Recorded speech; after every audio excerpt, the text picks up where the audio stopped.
Bienvenidos a Miedo a Medianoche, el espacio donde las sombras susurran y el terror toma forma.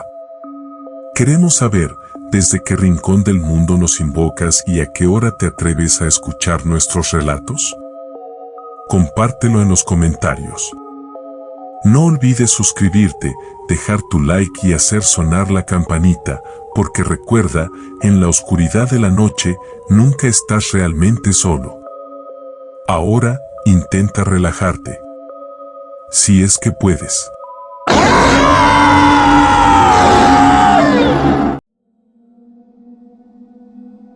El resplandor verde. Mi nombre no importa. Lo que importa es lo que vi, lo que sentimos. Éramos novatos, la mayoría. Escuchábamos a los viejos lobos de mar, con sus barbas salpicadas de blanco y ojos que parecían llevar el Atlántico entero dentro, hablar del resplandor verde. Un brillo al atardecer, decían, efímero como un suspiro, pero cargado de un peso ancestral. Presagio de muerte, aseguraban con la voz cavernosa, muerte en la tripulación, muerte en el mar, muerte segura. Tonterías de borrachos, pensábamos, supersticiones de hombres curtidos por el sol y la sal. Pero el mar escucha, y a veces, castiga la arrogancia. Navegábamos en una calma chicha que se sentía más opresiva que cualquier tormenta. El aire denso, inmóvil, como gelatina espesa. Ni una ola, ni un soplo de viento. El barco parecía suspendido en un aceite plomizo, el silencio tan absoluto que juraría oír el crujir de mis propios huesos. Fue en uno de esos atardeceres, mientras el sol se hundía como una brasa incandescente en el horizonte, que lo vimos. No fue un simple destello.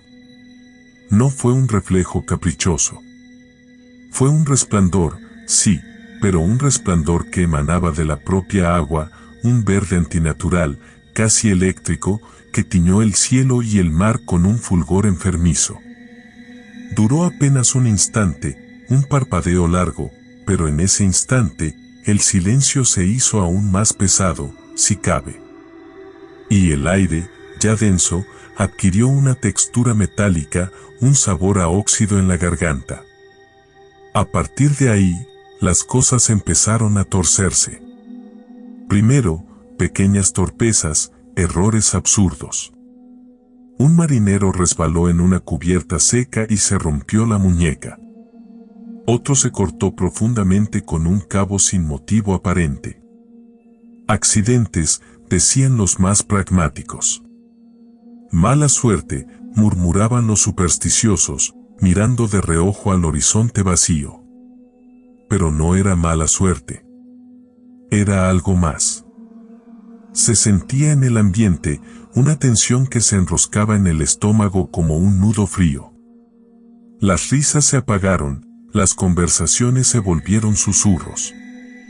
Nos movíamos por el barco con cautela, como si pisáramos cristales rotos, esperando el siguiente golpe, aunque no supiéramos de dónde vendría. Una noche, la calma se rompió. No gradualmente, no con el aviso del viento en los cabos. De repente, un muro de agua nos azotó sin previo aviso, como si el mar, hasta entonces dormido, hubiera despertado de golpe con un rugido furioso. La tormenta llegó con una violencia demencial, el viento aullando como almas en pena, la lluvia azotando la cubierta como metralla. El barco se elevaba y caía en las olas gigantescas, crujiendo y gimiendo como un animal herido. Fue en medio de ese caos, mientras luchábamos por mantenernos a flote, aferrados a lo que fuera, que lo vimos de nuevo. El resplandor verde. Más intenso, más siniestro que la primera vez. No al atardecer, no al ocaso del sol. En plena noche, con los relámpagos rasgando el cielo como cuchilladas de luz blanca. El resplandor emanaba del mar embravecido, un verde espectral que danzaba sobre las crestas de las olas, iluminando las caras aterrorizadas de mis compañeros con una luz enfermiza. Y entonces, el rayo. No un rayo cualquiera, no un destello distante. Un latigazo de energía pura, un rugido ensordecedor que pareció partir el mundo en dos. Impactó directamente en el mástil mayor, con una fuerza brutal, dejando un olor acre a ozono quemado que se clavó en las fosas nasales. El mástil se astilló, la madera crujió y se desgarró, y el capitán, que estaba dando órdenes cerca, cayó desplomado a la cubierta, alcanzado por la descarga. Lo llevamos a la cabina, luchando contra la tormenta que parecía querer tragarnos enteros. Estaba vivo, aún respiraba, pero su cuerpo se convulsionaba con espasmos violentos. Sus ojos, normalmente azules y penetrantes como el hielo, estaban inyectados en sangre, vidriosos, fijos en un punto invisible más allá del techo de la cabina. Agonizó durante días, entre delirios febriles y estertores ahogados. Lo vimos apagarse lentamente, como una vela consumiéndose hasta la cera. Murió al amanecer del quinto día, con el mar aún agitado, pero con un sol pálido intentando abrirse paso entre las nubes grises. Desde entonces, cada atardecer en el mar es una tortura. Miro al horizonte, esperando, temiendo. Y a veces, muy pocas, pero las suficientes para recordarme que no fue una alucinación, lo veo. Un fugaz destello verde, en el instante preciso en que el sol se hunde bajo la línea del horizonte. El resplandor verde. Ya no lo veo como un fenómeno óptico, ya no lo desprecio como una superstición de viejos marinos. Lo veo como lo que es. Un aviso. Una promesa. Una sentencia. El mar nos habla, a su manera retorcida y silenciosa. Y nosotros, insignificantes motas de polvo flotando en su inmensidad, haríamos bien en escucharlo. Continuamos con la siguiente historia. La campana de medianoche. Mi nombre es Silas, y llevo el salitre incrustado hasta en los huesos. He visto más noches estrelladas que días en tierra firme, y juraría que cada una de esas noches me ha susurrado un secreto diferente. Pero hubo una, a bordo del carguero, viejo Tritón, que no susurró, sino que gritó. Todo empezó con la campana. La campana de cubierta, una mole de bronce oxidado, sorda a la intemperie y a las bromas de los novatos. Siempre había estado ahí, muda como un espectro varado, hasta esa noche. Medianoche en punto, el silencio grasiento del océano profundo, solo roto por el jadeo cansado del motor bajo cubierta y el lamento distante de las gaviotas hambrientas. Y entonces, resonó. Un tañido profundo, bronco, que vibró en el metal del casco y en el cartílago de mis orejas. Un sonido que no era aire moviéndose, sino algo más denso, como si el propio silencio se hubiera solidificado y golpeara la campana desde dentro. Nos miramos todos en la penumbra aceitosa del puente, con la sangre helada. Nadie la había tocado.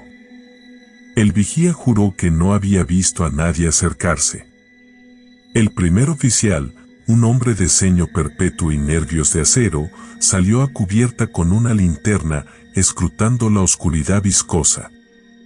Volvió con el rostro aún más pétreo, diciendo que no había nada, solo el viento salado y la humedad que lo pegaba todo como piel de pescado muerto.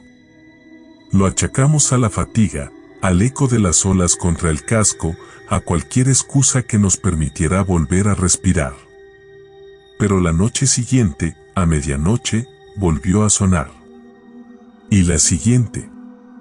Y la siguiente. Siempre a medianoche, precisa como un reloj espectral. Cada tañido más grave, más cargado de una resonancia que se filtraba en los huesos, que se asentaba en el estómago como plomo fundido. Empezamos a dormir mal. Pesadillas viscosas, sueños de profundidades abisales, de tentáculos ciegos y luces bioluminiscentes que parpadeaban con malicia. La piel se nos erizaba sin motivo, como si el aire mismo nos observara con ojos invisibles. En los pasillos angostos del barco, en la sala de máquinas reverberante, en la cocina con olor a grasa rancia, sentíamos una presencia fría, pegajosa, que se deslizaba entre nosotros. Como si el barco, de repente, se hubiera convertido en algo más que metal y madera, como si tuviera una conciencia oscura y esa conciencia nos odiara. Investigamos la campana. La limpiamos con cepillos de alambre, buscando mecanismos ocultos, trucos del viento, cualquier explicación racional. Solo encontramos óxido escamoso, el bronce mordido por años de salitre y un silencio denso, casi palpable, que emanaba de su interior cuando el tañido cesaba. El metal se sentía anormalmente frío al tacto, como si chupara el calor de la mano, dejando a cambio una vibración sorda, un temblor que persistía incluso después de apartar los dedos. El aire alrededor de la campana olía diferente, un aroma sutilmente metálico, como sangre seca y limaduras de hierro. El contramaestre, un viejo lobo de mar con la cara curtida como cuero viejo y los ojos inyectados en un rojo perpetuo, empezó a murmurar sobre viejas leyendas. Historias de campanas que tañen solas para anunciar desgracias, de espíritus atrapados en el bronce, de la voz del mar llamando a sus muertos. Nos reíamos de él, al principio, con nerviosismo forzado. Pero su mirada vidriosa, fija en un punto invisible más allá del horizonte, nos calaba más hondo que cualquier insulto. Él había visto cosas, lo sabíamos. Cosas que preferiría olvidar y que ahora, parecía, estaban volviendo a la superficie. Una noche, el joven Benítez, el nuevo fogonero, un muchacho flaco y asustadizo con ojos de conejo, se ofreció voluntario para montar guardia cerca de la campana. Dijo que no podía dormir, que el tañido lo taladraba hasta el tuétano y que necesitaba ver con sus propios ojos qué o quién lo provocaba. Le advertimos, por supuesto. Le dijimos que era una estupidez, que no se metiera donde no le llamaban. Pero él insistió, con una obstinación silenciosa que nos inquietó aún más. Le dejamos ir, con una linterna prestada y una botella de café hirviendo. El resto de la tripulación nos reunimos en el comedor, con el volumen de la radio al máximo, intentando ahogar el silencio expectante que nos envolvía. El tiempo se arrastraba, denso y pegajoso como brea. Las manecillas del reloj parecían moverse a cámara lenta, cada segundo un latido sordo en la oscuridad. Medianoche se acercaba. El aire se espesó, cargado de una electricidad estática que erizaba el vello de la nuca. El sonido del motor pareció atenuarse, como si incluso la máquina contuviera el aliento. En el exterior, el viento gritaba con una furia inusual, azotando el barco con ráfagas heladas. Y entonces, el tañido. Más fuerte que nunca. Un golpe metálico que nos sacudió hasta la médula, un grito de bronce desesperado y agonizante. Pero esta vez, no fue solo un tañido. Fue seguido por un sonido más apagado, un golpe sordo, húmedo, como carne contra metal. Y luego, silencio. Un silencio absoluto, opresivo, que pesaba sobre nosotros como un sudario. Esperamos. Minutos que parecieron horas. Nadie se movió. Nadie respiró. El silencio era tan completo que podíamos oír el latido frenético de nuestros propios corazones. Finalmente, el primer oficial, con la cara blanca como el yeso, ordenó que fuéramos a cubierta. Encontramos la linterna de Benítez tirada en el suelo, cerca de la campana. Rota, el cristal astillado en 1000 pedazos brillantes bajo la luz espectral de la luna. De Benítez, ni rastro. Solo la campana, muda de nuevo, balanceándose levemente con el oleaje, como si acabara de sacudirse algo de encima. El aire olía aún más metálico, más denso, y ahora, también, a salmuera y algo más, algo dulce y pútrido que nos revolvió el estómago. Registramos cada rincón del barco, gritando su nombre hasta que la garganta nos ardió. Nada. Benítez se había esfumado, tragado por la oscuridad, por el silencio, por algo que acechaba en la sombra de la campana. Desde esa noche, la campana no volvió a sonar. El silencio regresó a medianoche, un silencio aún más pesado, más ominoso que antes. Un silencio que sabíamos que había sido comprado con algo. Con alguien.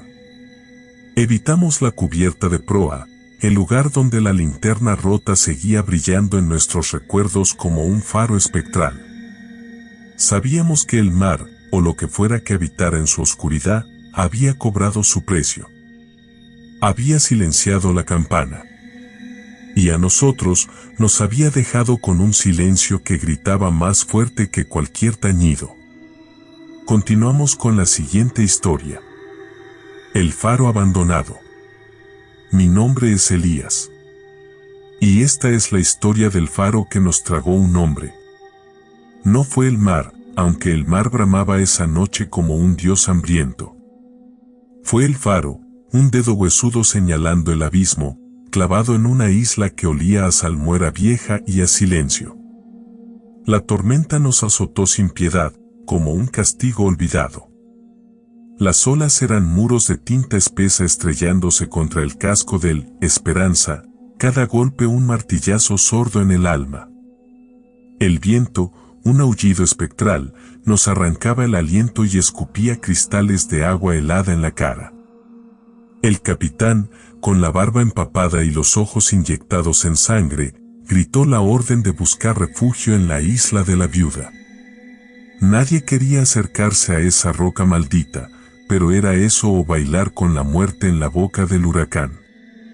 La isla emergió entre la neblina y la lluvia como un diente cariado, coronada por la silueta oscura del faro. Abandonado, decían.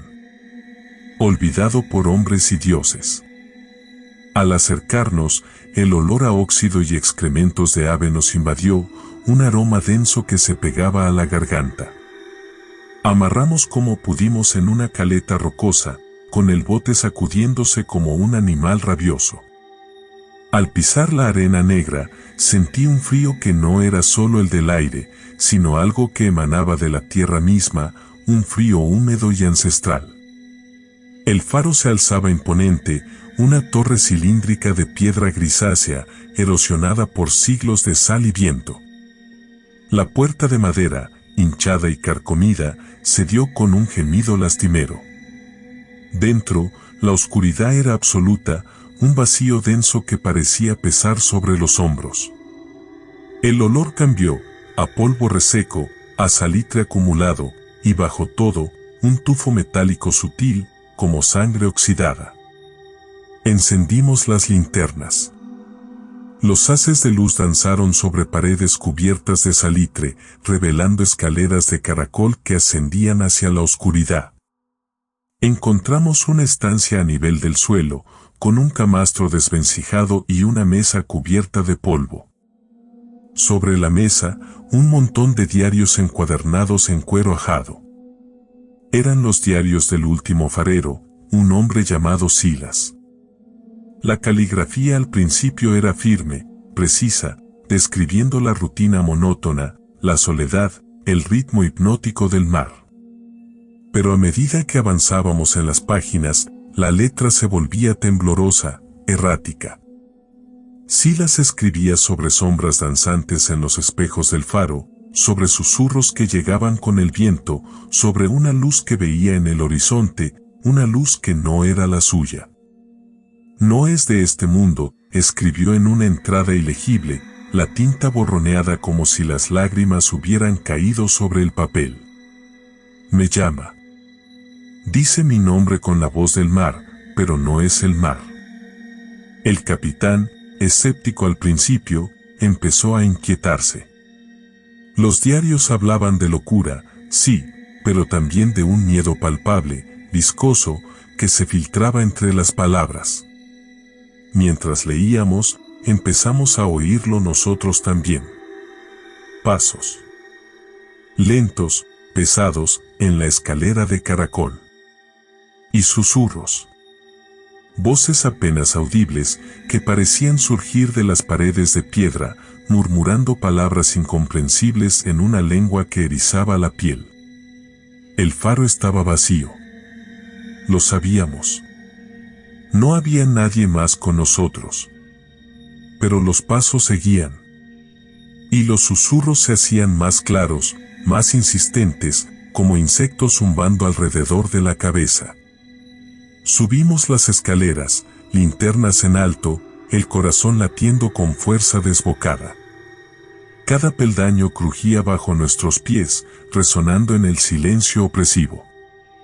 El olor a óxido se intensificó, ahora mezclado con un dulzor nauseabundo, como fruta podrida y miel rancia.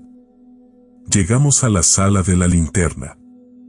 El mecanismo, oxidado e inerte, estaba cubierto de telarañas gruesas como sudarios. A través de los cristales sucios, podíamos ver la tormenta rugiendo afuera, un caos de agua y viento. Y entonces la vimos. La luz. No venía del faro.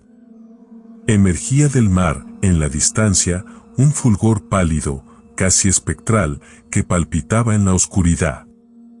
No era una luz normal. No era el reflejo de un relámpago ni la luz de otro barco. Era algo más. Algo vivo. Algo que respiraba y llamaba. Uno de nosotros, Mateo, un joven marinero de rostro pecoso y ojos asustadizos, se quedó paralizado, mirando fijamente la ventana. Sus ojos se dilataron, absorbiendo la luz como esponjas. Empezó a murmurar, palabras sin sentido, su voz un hilo tenue. Intentamos apartarlo, pero estaba rígido, petrificado, como si raíces invisibles lo hubieran anclado al suelo. La luz del mar se intensificó, volviéndose más brillante, más hipnótica. Mateo dio un paso hacia la ventana, luego otro. Su rostro se había vuelto vacío, sin expresión, como una máscara de cera. Lo agarramos por los brazos, intentando arrastrarlo hacia atrás, pero era más fuerte de lo que parecía, una fuerza fría y ajena lo impulsaba hacia adelante. Entonces, en un instante de lucidez horrible, Mateo giró la cabeza y nos miró. Sus ojos, antes marrones y cálidos, ahora eran dos pozos negros, vacíos, sin reflejo alguno. Y en un susurro que no era su voz, dijo, «Quiere que vaya a casa». Y se soltó. Se liberó de nuestro agarre con una fuerza antinatural, corrió hacia la ventana abierta y saltó. Saltó al vacío, al mar embravecido, a la oscuridad implacable que rugía abajo. Oímos su grito ahogado, cortado de golpe por el estruendo de las olas. Luego, silencio. Solo el aullido del viento y el latido salvaje de nuestros corazones. No esperamos. No buscamos. Sabíamos que era inútil. Huimos del faro como si el diablo nos pisara los talones, tropezando en la oscuridad, con el sabor metálico del miedo en la boca. Volvimos al Esperanza, arrancamos el motor y nos alejamos de la isla de la viuda, dejando atrás el faro abandonado, y a Mateo, tragado por la noche y el mar. Mientras nos alejábamos, en medio de la tormenta que empezaba a amainar, miramos hacia atrás. Y lo vimos. La luz del faro había vuelto a encenderse. Una luz fantasmagórica, vacilante, que giraba lentamente sobre el mar oscuro. Una luz que no era la nuestra. Una luz que llamaba a casa. Continuamos con la siguiente historia. Voces en la niebla. Mi nombre es Elías, aunque eso ya da igual. Lo que importa es el hedor a salmuera rancia y madera vieja que se me pega a los huesos incluso aquí, en tierra firme, años después. Todo empezó con la niebla, claro. Siempre empieza con la niebla. No era la niebla mansa que acaricia el puerto al amanecer. No. Era una cosa espesa, viva, que masticaba la luz del faro y la escupía en jirones muertos. Una niebla que olía a tumba marina removida, a lodo de abismo y a algo más, algo dulzón y enfermizo que se te agarraba a la garganta como un alga pútrida. El aire se volvió denso, casi sólido, y cada bocanada era como beber aceite frío, un peso muerto en los pulmones. Fue entonces cuando las oímos. Al principio, un murmullo indistinto, como el roce de la arena contra el casco, pero más grave, más humano. Nos miramos entre nosotros, tensos. El silencio en un barco en niebla es una cosa que se siente con la piel, una presión en los tímpanos. Este silencio, sin embargo, estaba perforado por ese susurro que parecía nacer del agua misma, de las entrañas saladas del océano. El primer nombre que reconocimos fue el de Marcos. Un quejido ahogado, como si alguien lo llamara desde muy, muy lejos, con la boca llena de agua. Marcos se quedó blanco, la barba rala erizada, los ojos fijos en la superficie opaca del mar. Pensamos que era el viento jugando una mala pasada, ecos retorcidos en la niebla, pero entonces oímos otro nombre, el de Samuel, pronunciado con la misma agonía sorda, la misma desesperación acuática. La risa socarrona de Samuel se congeló en su garganta. Nadie bromeaba. La bruma se había vuelto más densa, casi palpable, y el barco parecía flotar en una gelatina gris y helada. El sonido del oleaje desapareció, tragado por la niebla, y solo quedaba ese susurro espectral, esos nombres que ascendían desde las profundidades como burbujas de aire fétido. Empezaron a ser más claros. No eran gritos, ni siquiera llamadas. Eran susurros íntimos, confidencias nauseabundas que se filtraban a través de la niebla y se clavaban en el cerebro. No solo decían nuestros nombres. Empezaron a hablar de cosas que sabían de nosotros, secretos enterrados bajo capas de tiempo y olvido. Cosas que habíamos hecho en la infancia, miedos que creíamos solo nuestros, pensamientos oscuros que nunca habíamos pronunciado en voz alta. La paranoia se extendió como un incendio silencioso.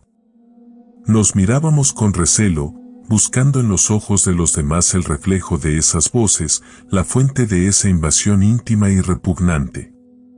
¿Quién de nosotros había contado nuestros secretos al mar, o era el mar mismo quien los estaba arrancando de nuestras almas? El capitán, un hombre de mar curtido, con la piel como cuero viejo y nervios de acero, empezó a tambalearse. Las voces le susurraban promesas. Tesoros hundidos, ciudades de oro bajo las olas, riquezas inimaginables esperando ser rescatadas. Lo veía en sus ojos, el brillo febril de la codicia, la locura que germinaba bajo la influencia de esos cantos ahogados. Nos advirtió que no hiciéramos caso. Que eran trucos de la niebla, ilusiones ópticas y acústicas, juegos de la mente cansada. Pero por la noche, lo vimos en cubierta, con la mirada perdida en la niebla, murmurando respuestas a las voces que solo él parecía oír ahora. Ya no eran solo nombres. Eran conversaciones completas, un diálogo sordo y obsesivo entre el capitán y las sombras marinas. La última noche, la niebla era tan densa que parecía masticarse. El silencio era opresivo, roto solo por el jadeo nervioso de la tripulación y el susurro constante, implacable, de las voces. El capitán, con los ojos inyectados en sangre y una sonrisa demencial en los labios, nos reunió en cubierta. Nos llaman, dijo con voz ronca, temblorosa de excitación. Nos ofrecen riquezas más allá de nuestros sueños. Solo tenemos que ir a buscarlas. Ordenó arriar el bote. Protestamos, claro. Era una locura suicida. Navegar en bote en esa niebla era perderse, desaparecer. Pero el capitán ya no era el capitán. Era un títere, movido por los hilos invisibles de esas voces subacuáticas. Su voluntad estaba quebrada, su juicio nublado por la promesa de tesoros fantasmales. Bajamos el bote a regañadientes, con el corazón helado. El capitán y 3 hombres más, hipnotizados por su mandato, saltaron dentro. La niebla los engulló al instante. No hubo gritos, ni salpicaduras, ni el sonido de remos en el agua. Solo silencio. Un silencio aún más profundo, más pesado que antes, un silencio preñado de ausencia. Esperamos. Horas que se arrastraron como siglos, cada minuto una puñalada helada en el pecho. La niebla no se movía, no se aclaraba. Las voces habían cesado. Un silencio absoluto, vacío, como si el mar hubiera contenido la respiración. Al amanecer, la niebla se levantó. Como una cortina rasgada, se desvaneció, revelando un mar plano, gris y vacío. No había rastro del bote, ni de los hombres que iban en él. Solo la extensión infinita del océano, sereno e indiferente, como si nunca hubiera ocurrido nada. Nunca volvimos a oír las voces. Pero el silencio del mar, desde entonces, siempre me ha parecido diferente. Ya no es el silencio natural del océano. Es un silencio hueco, expectante, como si estuviera esperando a que las voces regresen, o como si, quizás, nunca se hubieran ido realmente, y solo estuvieran susurrando más bajo, más profundo, esperando el momento de volver a llamar. Continuamos con la siguiente historia. La marca en el casco. Mi nombre, bueno, eso ya no importa. Lo que importa es la marca. Empezó con un golpe sordo en la noche. Como si hubiéramos topado con un iceberg negro, pero en una noche sin estrellas, en aguas más cálidas que la sangre. No vimos nada, solo sentimos el crujido sordo, hueco, contra el casco. Al día siguiente la encontraron.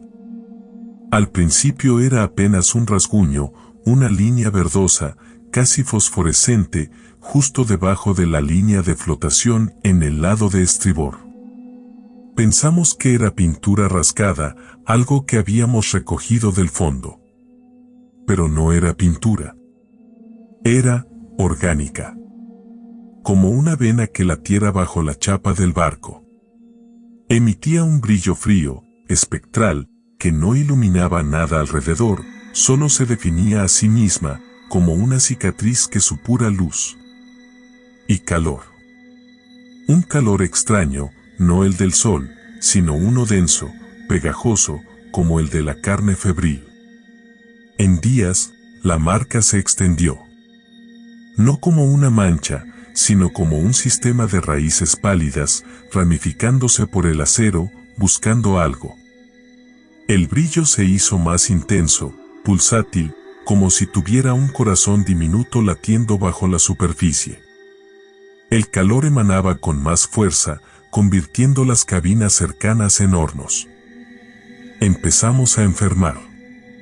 Fiebres altas, delirios viscosos, pesadillas que se filtraban a la vigilia. Olíamos a salmuera rancia y óxido, aunque el aire estuviera limpio.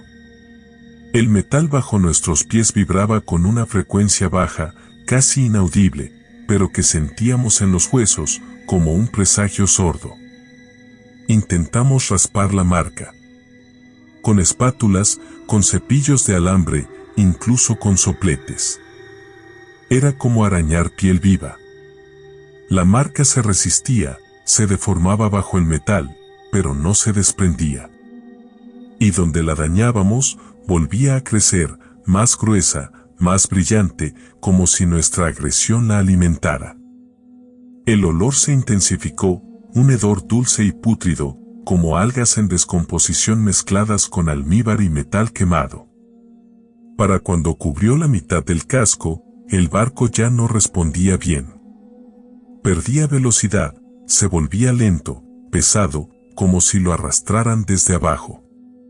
Las brújulas giraban erráticas, las radios chisporroteaban con estática vacía. El mar a nuestro alrededor se había vuelto liso, aceitoso, incluso en días de viento. Un silencio antinatural nos envolvía, un vacío sónico que hacía zumbar los oídos y crispaba los nervios. Los pájaros marinos desaparecieron. Los peces dejaron de saltar. Solo nosotros y la marca que crecía, consumiéndonos. Recuerdo la noche final. La marca cubría ya todo el casco, como una segunda piel bioluminiscente. El barco se detuvo por completo. Anclado en la nada, en un mar de brea helada. El brillo de la marca era cegador, inundando la cubierta con una luz verde y enfermiza que distorsionaba las sombras y desdibujaba los contornos. El calor era insoportable, como estar dentro de la boca de un horno encendido. Y entonces, desde la negrura abisal, surgieron. No eran peces, ni ballenas, ni nada que hubiéramos visto jamás. Tentáculos. Gruesos como árboles, largos como la distancia entre faros, cubiertos de ventosas que brillaban con la misma luz espectral de la marca. Ascendían desde la oscuridad líquida, emergiendo lentamente, inexorablemente, como raíces gigantes arrancándose del fondo del mundo. No atacaron con violencia. No hubo estruendo ni salpicaduras. Simplemente envolvieron el barco. Lo abrazaron con una lentitud viscosa, con una suavidad repugnante. Sentí el roce de las ventosas contra el casco, una succión húmeda y fría que vibraba hasta la médula. Vi la luz de la marca reflejada en las membranas translúcidas de los tentáculos, como si la propia oscuridad se hubiera vuelto luminosa. Olía a ozono y a carne cruda, un aroma primigenio, anterior a la tierra, anterior al aire. Oí un sonido, no un grito, no un rugido, sino un murmullo profundo, resonante, como el latido de un corazón planetario, que parecía emanar de la marca misma, o de los tentáculos, o de la nada que nos rodeaba. Y luego, silencio. Un silencio absoluto, más denso que el plomo, más frío que el espacio vacío. El brillo se intensificó hasta cegarnos, y después, la oscuridad. No la oscuridad de la noche, sino una oscuridad que no contenía luz, ni sonido, ni tiempo, ni espacio. Una ausencia total. El barco desapareció. Sin rastro, sin escombros, sin gritos ahogados en la espuma. Solo el mar liso y aceitoso, lamiendo el vacío donde habíamos estado. Ahora, en los puertos de mala muerte, se rumorea. Se habla de barcos encontrados a la deriva, fantasmas flotantes, con la tripulación ausente y el casco marcado. Con esas líneas verdes, pulsátiles, extendiéndose como venas enfermas. Dicen que son barcos que han rozado algo en la noche. Algo que se adhiere. Algo que espera. Algo que marca. Continuamos con la siguiente historia. 6. El contramaestre silente. Me llamaban Huesos, en aquel ballenero. No por delgado, precisamente, sino por la palidez que me dejó aquella travesía, una blancura que ni el sol salino del Pacífico pudo quemar. Todo empezó con él, con el contramaestre silente. Llegó en puerto, sin nombre, sin equipaje, solo una mirada que parecía pesar más que el ancla del asterisco misericordia asterisco. Era corpulento, sí, con manos como cepos y una espalda que prometía tormentas. Pero lo que helaba la sangre no era su tamaño, sino el vacío que emanaba. No hablaba. Nunca. Ni buenos días, ni órdenes, ni maldiciones cuando la jarcia se enredaba peor que tripas de medusa. Solo señalaba, con un dedo grueso y nudoso, o asentía con un movimiento lento de cabeza, como un árbol viejo cediendo al viento. Desde que puso un pie en cubierta, la suerte nos abandonó. La pesca, antes abundante, se esfumó como espuma en la marea baja. Días enteros de navegar en balde, el océano liso como obsidiana y ni una aleta que cortar. El aire se volvió denso, pesado como plomo derretido, y un olor dulzón y nauseabundo empezó a impregnar la madera del barco, como savia podrida. No era olor a pescado, no. Era más profundo, más antiguo, como a carne macerada en salmuera y olvido. Los accidentes empezaron sutiles. Un remo roto, una vela desgarrada por una ráfaga inexistente, un marinero que se cortó profundamente con un cuchillo embotado. Luego, escalaron. Un hombre cayó del mástil en un día de mar en calma, como si algo lo hubiera empujado desde arriba. Otro amaneció con la pierna rota, en su litera, sin explicación, el hueso astillado como un palo seco. El miedo, al principio un susurro, se convirtió en un grito sordo en la garganta de cada uno de nosotros. Nos mirábamos de soslayo, buscando culpables en las sombras, en las arrugas de la madera, en el reflejo aceitoso del agua. Pero sabíamos, en lo más profundo, que la culpa tenía nombre, el contramaestre silente. Su silencio se volvió una losa. Su mirada, fija y vidriosa, parecía absorber la luz, dejar un frío punzante en el aire. Lo veíamos de noche, en la penumbra del puente, observando el mar con una intensidad que no era humana. Sus ojos no se movían con las olas, no parpadeaban con el viento. Se quedaban fijos, como dos guijarros pulidos por siglos de mareas, absorbiendo el vacío infinito. Algunos juraban verlo sonreír en la oscuridad, una mueca lenta y terrible que no llegaba a sus ojos, como si la piel de su rostro se moviera por su cuenta, animada por una voluntad ajena. Una noche, la peor. La calma chicha se había roto en una tormenta súbita, sin aviso, como si el océano, harto de contenerse, hubiera estallado en furia. Viento aullando como almas en pena, olas que se alzaban como montañas de tinta negra, el asterisco misericordia asterisco zarandeado como una cáscara de nuez. Llevábamos horas luchando contra el temporal, agotados, empapados hasta los huesos, el sabor salado de la desesperación en la boca. Y entonces, el capitán, con la voz rota por el miedo y el salitre, gritó, «Ballena». A la vista. Era una locura. En medio de la tormenta, cazar. Pero era la última oportunidad. Los víveres menguaban, la moral destrozada, necesitábamos la grasa, la carne, la esperanza. Nos lanzamos a los botes, ciegos por la lluvia, sordos por el viento, guiados por la sombra fantasmagórica del asterisco misericordia asterisco que se perdía y aparecía entre las olas. El contramaestre iba en la proa de nuestro bote, inmóvil como un mascarón de proa tallado en granito. El agua salpicaba su rostro impasible, pero no pestañeaba. De repente, se irguió, lento, como si despertara de un letargo milenario. Señaló al agua con su dedo huesudo, y por primera vez, vimos algo que se asemejaba a una sonrisa en su rostro. No una sonrisa alegre, no.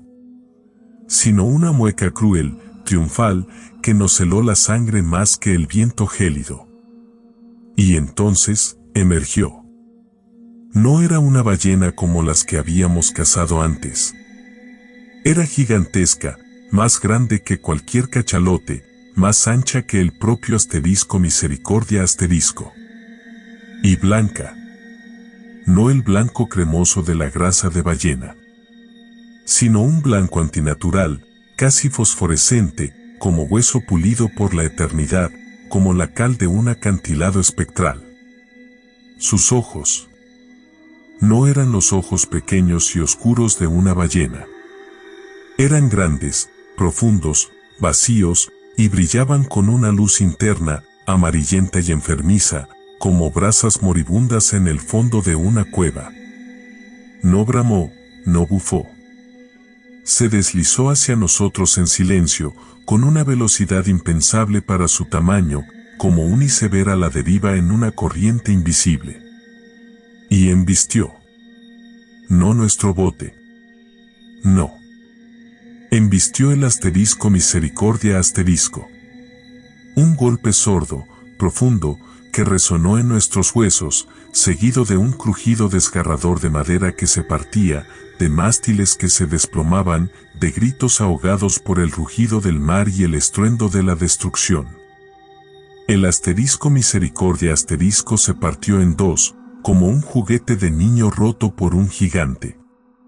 Nosotros, en los botes, fuimos arrojados por la onda expansiva, tragados por las olas, sumergidos en la oscuridad helada.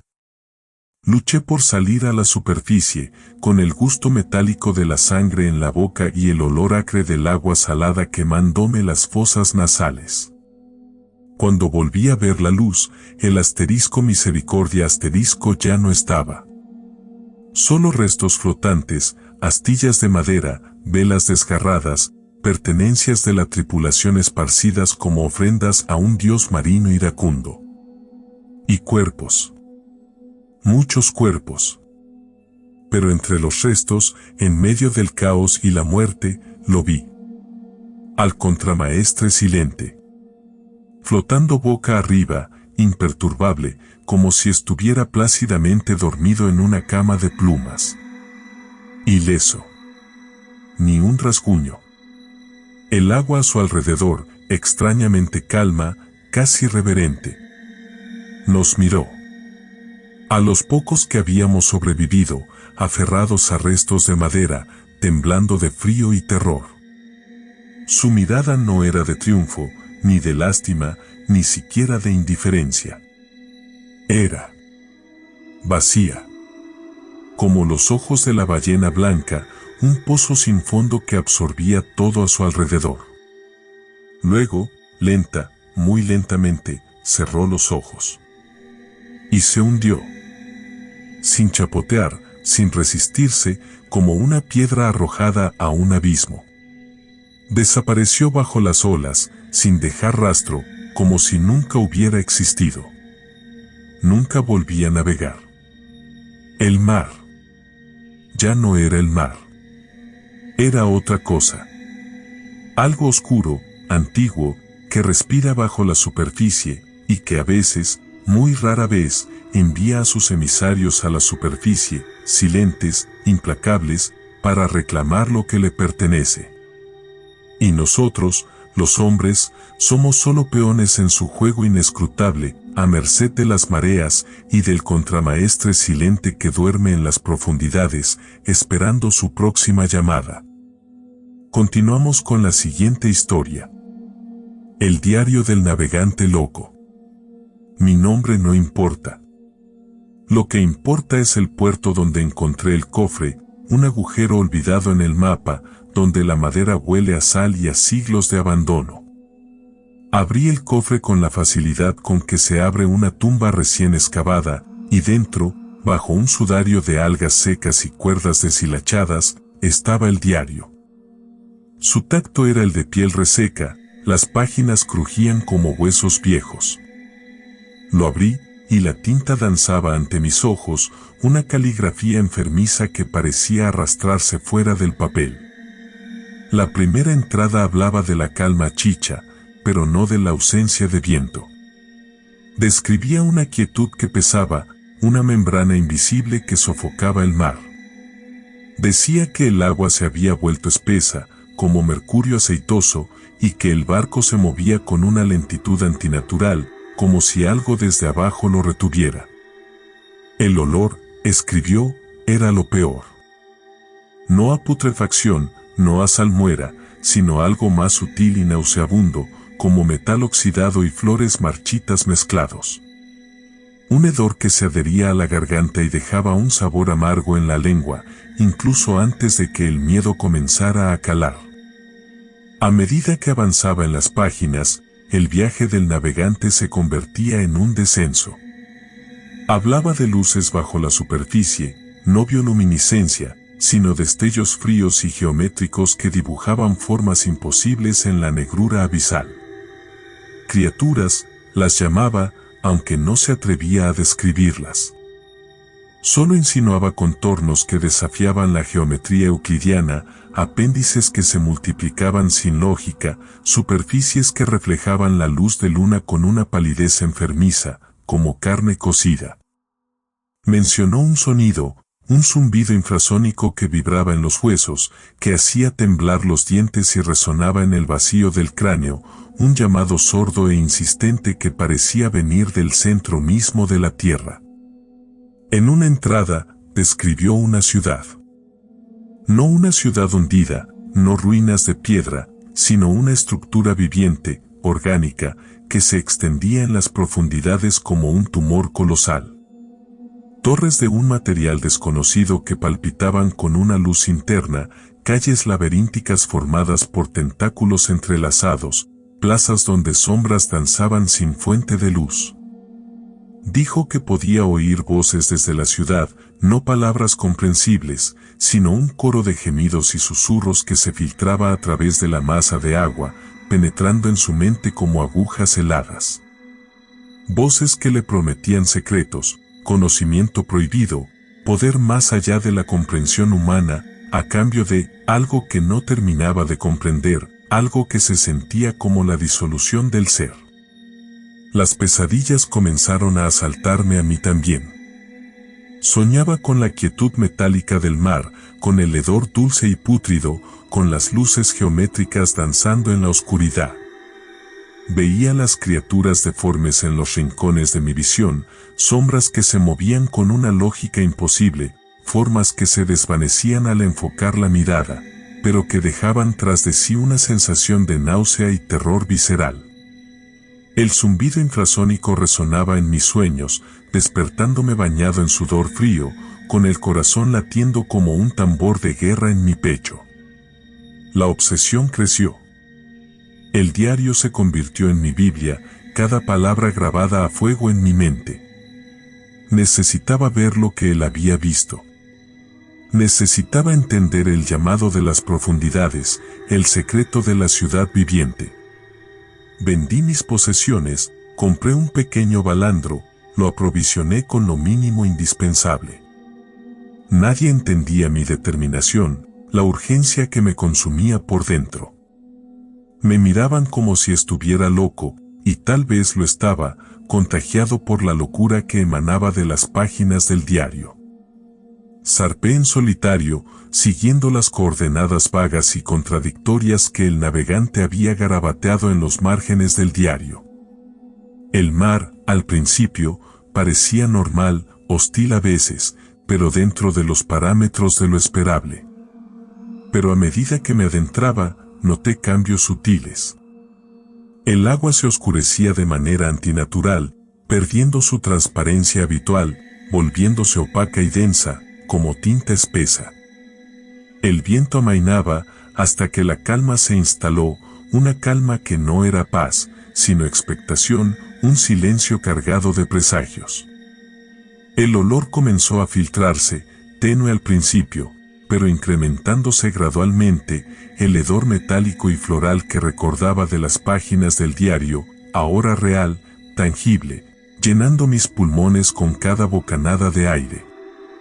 Avancé durante días en esa quietud ominosa, guiado por una brújula que parecía girar erráticamente, como si estuviera influenciada por una fuerza magnética desconocida. Las noches se volvieron interminables, la oscuridad densa y palpable, salpicada por los mismos destellos geométricos que el navegante había descrito, danzando bajo la superficie, ahora más cercanos, más definidos, más amenazantes. Escuché el zumbido, al principio débil, apenas perceptible, pero que se intensificaba con cada hora que pasaba, un latido sordo que resonaba en el casco del barco, en mis huesos, en mi mente, un llamado irresistible. Entonces, la vi. La ciudad. No emergió gradualmente de las profundidades, sino que se manifestó de repente, como si hubiera sido invocada por el zumbido infrasónico. Una masa colosal de formas orgánicas y geométricas entrelazadas, que se extendía bajo la superficie como una pesadilla concreta. Las torres palpitaban con una luz enfermiza, las calles tentaculares se retorcían en patrones imposibles, las sombras danzaban en las plazas sin luz. Las voces me llamaron, ahora claras, articuladas, no palabras humanas, pero comprensibles en su esencia, promesas de poder y conocimiento, susurros de un abismo insondable.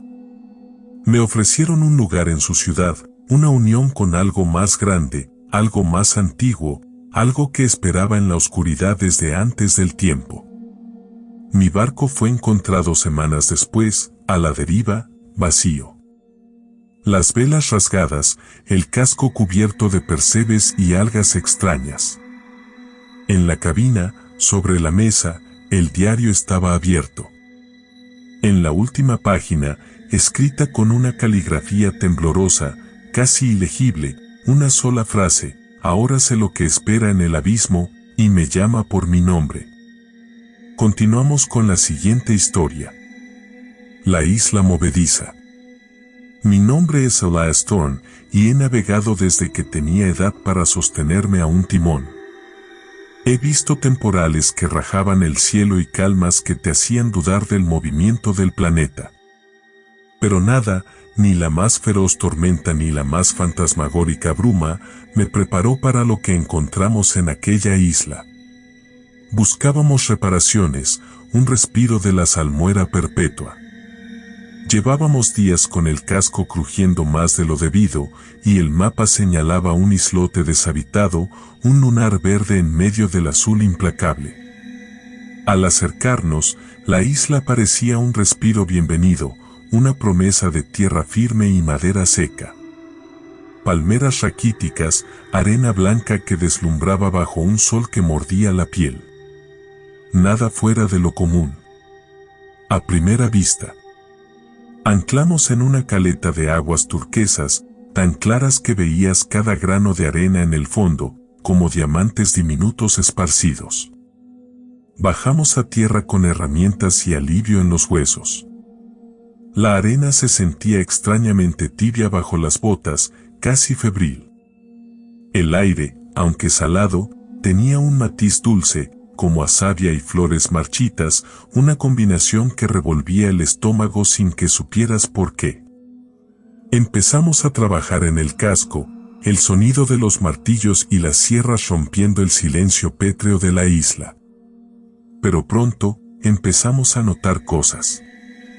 Movimientos en la periferia de la visión. Las palmeras, que jurarías que estaban en un sitio hace un minuto, ahora parecían estar en otro, desplazándose con una lentitud casi imperceptible. Al principio lo achacamos al cansancio, al sol, al reflejo del agua. Pero la sensación persistía, como si la isla respirase a nuestro alrededor, expandiéndose y contrayéndose con una cadencia inaudible. Luego, los sonidos. No eran los sonidos de la naturaleza. No eran aves, ni insectos, ni el susurro del viento entre las hojas. Eran sonidos sordos, vibraciones bajas que te llegaban a través de las suelas de las botas, como el ronquido de un gigante dormido bajo tierra. Un murmullo constante, casi inaudible, pero que te taladraba el tímpano por dentro. Fue Finn, el más joven de nosotros, quien encontró las huellas.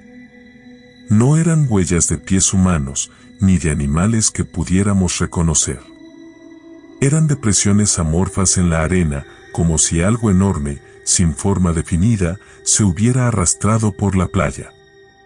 No tenían dedos, ni garras, solo una superficie vasta y rugosa que había aplastado la arena hasta dejarla compacta y oscura. Lo más inquietante era su tamaño. Eran colosales. Y la arena dentro de las huellas brillaba con una iridiscencia aceitosa, un reflejo que no venía del sol.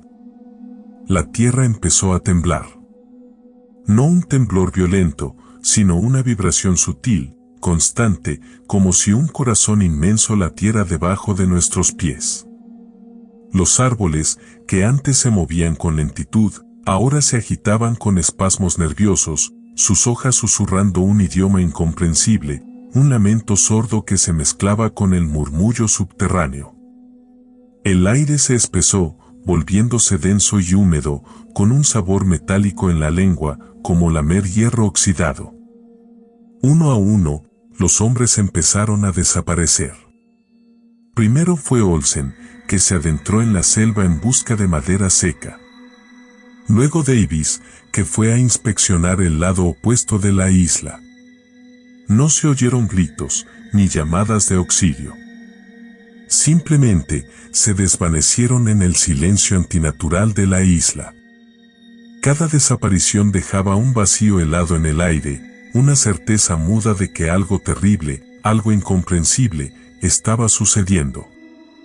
Éramos 4 los que quedábamos, acurrucados junto al barco, con los ojos desorbitados y el miedo como un nudo en la garganta. Fue entonces cuando lo entendimos. No por la lógica, no por la razón, sino por una intuición visceral, un escalofrío que te recorre la médula y te revela una verdad primigenia. La isla no era una isla. La tierra bajo nuestros pies se elevó. No como un terremoto, sino como el despertar de un músculo dormido. La arena se resquebrajó, revelando una piel rugosa, grisácea, salpicada de líquenes y algas petrificadas. Las palmeras, que creíamos árboles, eran en realidad filamentos nerviosos, agitándose con el despertar de su huésped. El murmullo subterráneo se intensificó, convirtiéndose en un rugido sordo, un bramido gutural que hacía vibrar los huesos. La isla se movió. Lentamente al principio, como un gigante estirándose tras un sueño eónico. Luego con más fuerza, sacudiéndose la somnolencia milenaria. Sentimos el movimiento en el estómago, una náusea profunda y primigenia. Vimos la costa alejarse, el horizonte inclinarse de forma antinatural. La tierra bajo nuestros pies ya no era tierra. Era carne. Carne viva, inmensa, ancestral. Nos precipitamos al bote, con la desesperación ciega de la presa que huye del depredador. Remamos con la furia del pánico, las manos agarrotadas, los pulmones ardiendo. Miramos hacia atrás y vimos como la isla, la criatura, se sumergía lentamente en el océano. No se hundía como una roca, sino que se deslizaba hacia las profundidades con una majestad aterradora, como si volviera a su lecho tras un breve paseo por la superficie. Donde antes había una isla, ahora solo quedaba un remolino gigantesco, una vorágine oscura que chupaba la luz y el sonido. Un agujero negro en el mar, el rastro de un monstruo que había vuelto a las profundidades de las que había emergido. Escapamos. De milagro, escapamos. Pero la imagen de aquella isla movediza, de aquella bestia dormida bajo nuestros pies, sigue grabada a fuego en mi mente. Y cada vez que miro el horizonte, no veo el mar. Veo la piel escamosa de algo inmenso, respirando bajo la superficie, esperando volver a despertar. Continuamos con la siguiente historia. El clamor de las profundidades. Mi nombre es Elías. Fui parte de la tripulación del batiscafo, argonauta, un nombre pomposo para una lata presurizada destinada a descender donde la luz del sol olvida incluso que existe. Todo comenzó con el descenso, la lentitud viscosa con la que nos hundíamos a través de las capas del océano, cada metro una losa más de silencio gélido sobre nuestras cabezas. Pero no era silencio real. No en las profundidades abisales. Allí, el silencio respira y se agita, y pronto, muy pronto, empezamos a oírlo. Al principio era casi inaudible, una pulsación sorda, un latido fantasma que se filtraba a través del acero y el agua, un thump rítmico tan profundo que lo sentías más en los huesos que en los oídos. Decían que era la presión, los ecos de la maquinaria del batiscafo reverberando en la caja torácica del abismo. Pero no era mecánico. Tenía una cadencia orgánica, irregular, como el pulso de algo inmenso, algo dormido a kilómetros por debajo de nosotros. Cuanto más descendíamos, más fuerte resonaba. Ya no era un latido distante, sino un clamor sordo que llenaba el casco, vibrando en los dientes, haciéndonos cosquillas en el paladar. La luz parpadeaba, no por fallos eléctricos, sino como si respondiera a la pulsación, como si el mismo batiscafo se estremeciera al ritmo de ese sonido primigenio. El aire se volvió denso, cargado de una electricidad estática invisible que erizaba el vello de la nuca, y un olor metálico, acre, empezó a filtrarse en la cabina, un hedor a hierro oxidado y algo más, algo dulce y pútrido, como savia de un árbol enfermo. La tripulación empezó a murmurar. Al principio eran bromas nerviosas, risas huecas que se apagaban rápidamente en el eco del clamor. Luego vinieron las miradas de soslayo, las conversaciones susurradas en los camarotes, la paranoia que se pegaba a la piel como la humedad salina. Yo empecé a verlo primero.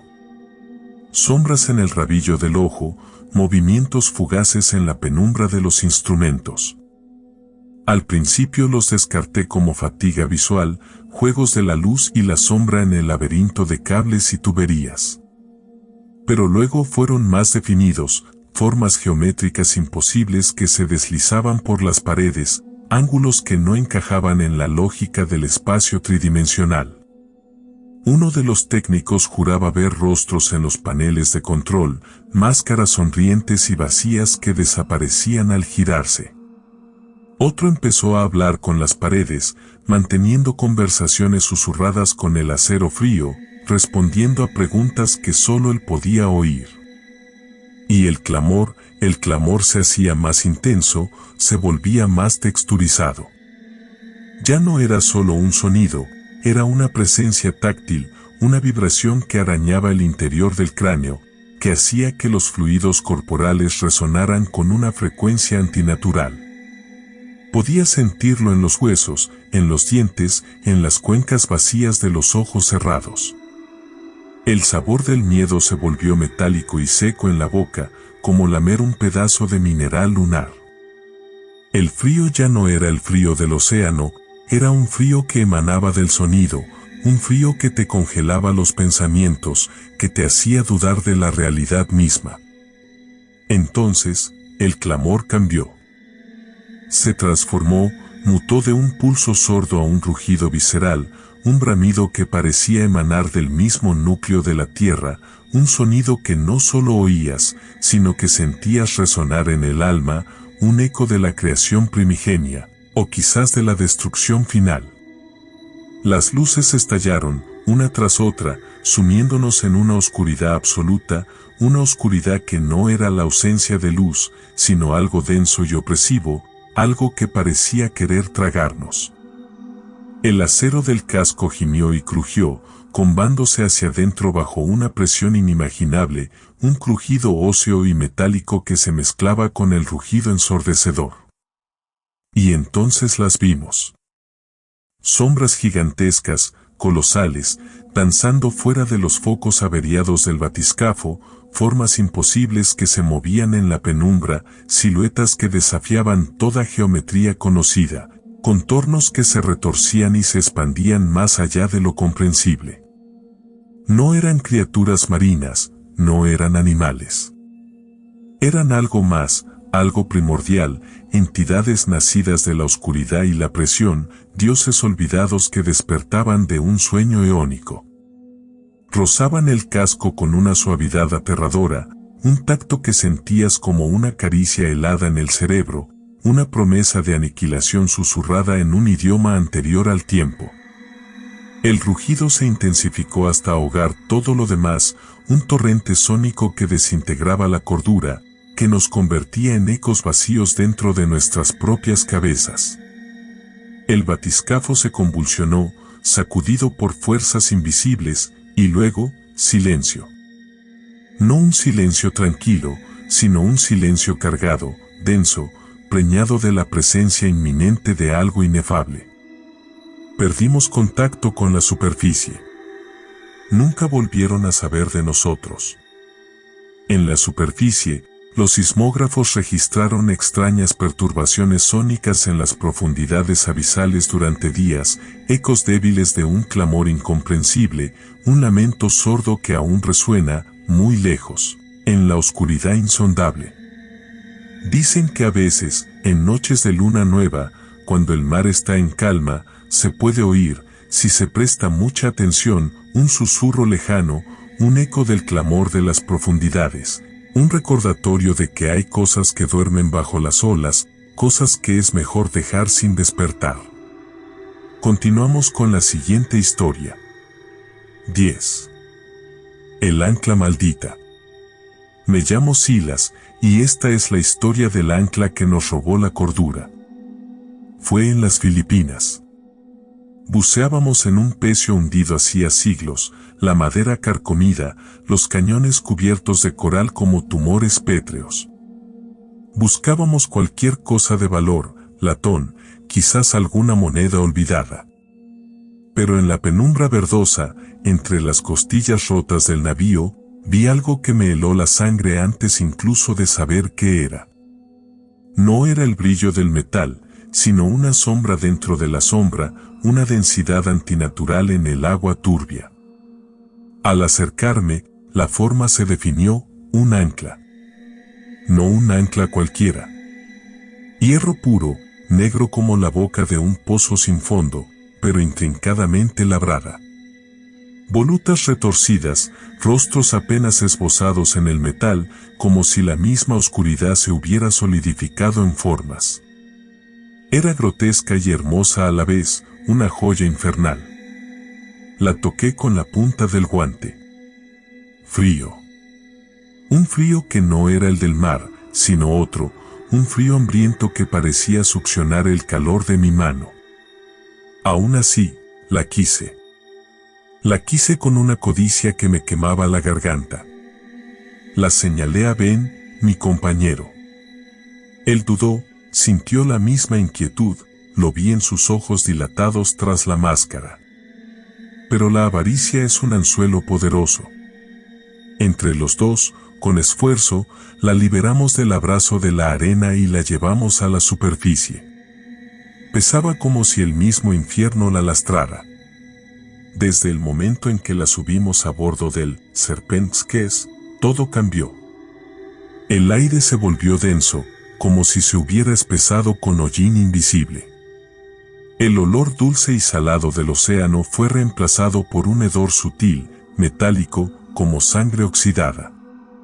La pesca, que hasta entonces había sido abundante, desapareció. Las redes volvían vacías, o peor, desgarradas, como si algo afilado las hubiera atacado desde las profundidades. El tiempo, siempre caprichoso en el mar, se volvió una tortura constante. Calmas chichas que nos dejaban varados bajo un sol de plomo, seguidas de tormentas repentinas, furiosas, que azotaban el barco con una violencia implacable. Pero no eran tormentas normales. El viento aullaba con una voz, no el rugido del temporal, sino un lamento agónico, un susurro cargado de odio. Y el agua parecía cobrar conciencia, arremetiendo contra el casco con una furia personal, como si nos odiara. La tripulación empezó a desmoronarse. Discusiones insignificantes escalaban hasta peleas a puñetazos. La paranoia se extendió como una enfermedad. Nos mirábamos con recelo, acusándonos en susurros de traer la mala suerte. Algunos se enfermaban. No enfermedades comunes, no escorbuto ni fiebres. Era algo más extraño, más interno.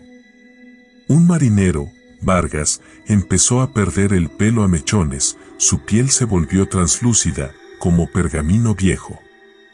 Otro, Olson, desarrolló una tos seca y convulsiva, como si tuviera arena en los pulmones, y cada vez que tosía, un olor a tierra húmeda y fría llenaba la cabina. Yo empecé a tener pesadillas. Sueños húmedos y oscuros donde el ancla me llamaba desde el fondo del mar, su voz un resonar sordo en mis huesos, prometiendo, no sé qué prometía, pero era algo terrible, algo que me helaba la sangre incluso al despertar. Sabíamos que era el ancla. No había otra explicación.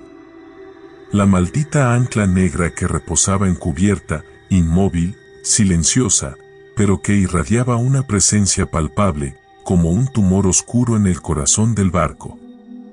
Decidimos deshacernos de ella. Por la borda. En mitad de la noche, en la oscuridad más espesa que jamás he conocido, la levantamos a duras penas y la arrojamos al mar.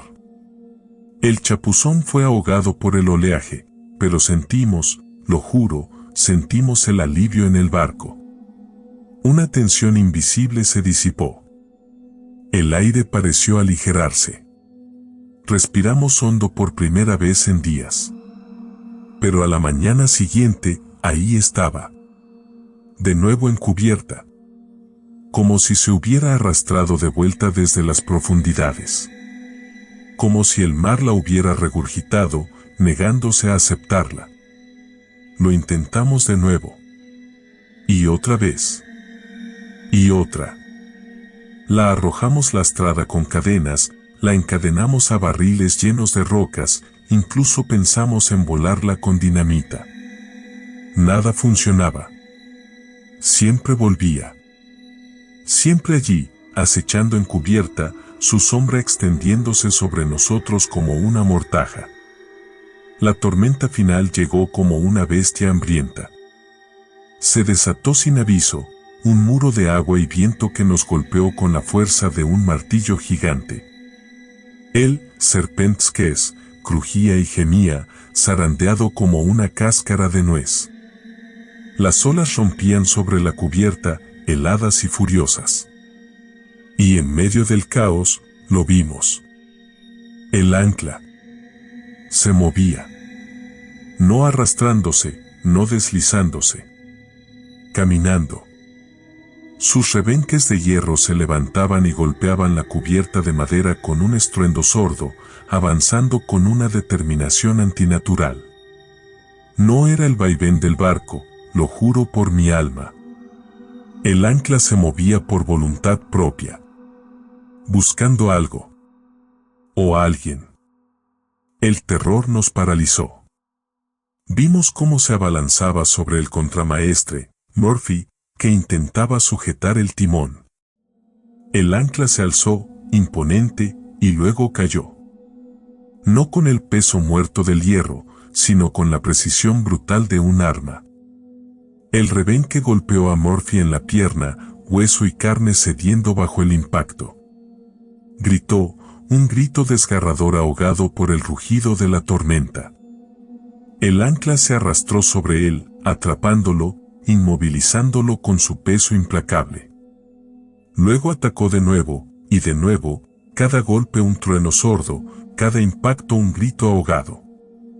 Nos dispersamos, presas del pánico. Corrimos como ratas, buscando refugio en la tormenta, huyendo del ancla infernal que cazaba en cubierta. La vi perseguir a Ben, tropezando sobre la cubierta resbaladiza, el ancla pisándole los talones, sus rebenques chasqueando como mandíbulas de hierro. Ben resbaló, cayó de rodillas, y el ancla se cernió sobre él, alzándose para el golpe final. En ese instante, el capitán, un hombre estoico y pragmático, un hombre que nunca había creído en supersticiones, hizo algo que nos salvó a todos. Tomó su brújula, una brújula antigua de latón, un objeto de valor incalculable, la reliquia de su padre, su abuelo, generaciones de capitanes antes que él. La levantó en alto, desafiando al viento y a la tormenta, y gritó con voz ronca: «Toma esto, maldito seas. Déjanos en paz». Y arrojó la brújula por la borda, hacia el mar embravecido, como un sacrificio desesperado. En el mismo instante en que la brújula desapareció bajo las olas, la tormenta amainó. No gradualmente, no disminuyendo su furia poco a poco. Simplemente, cesó. Como si alguien hubiera apagado un interruptor. El viento se calmó. La lluvia paró. Las olas se suavizaron, convirtiéndose en un oleaje suave y cansado. Y el ancla se detuvo. Quedó inmóvil en cubierta, como si hubiera vuelto a ser un trozo de hierro inerte.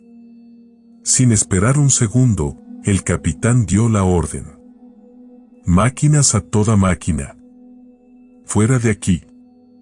Y él, Serpentskes, maltrecho, herido, pero vivo, huyó de aquel lugar maldito, dejando atrás el ancla, la brújula y los restos de nuestra cordura.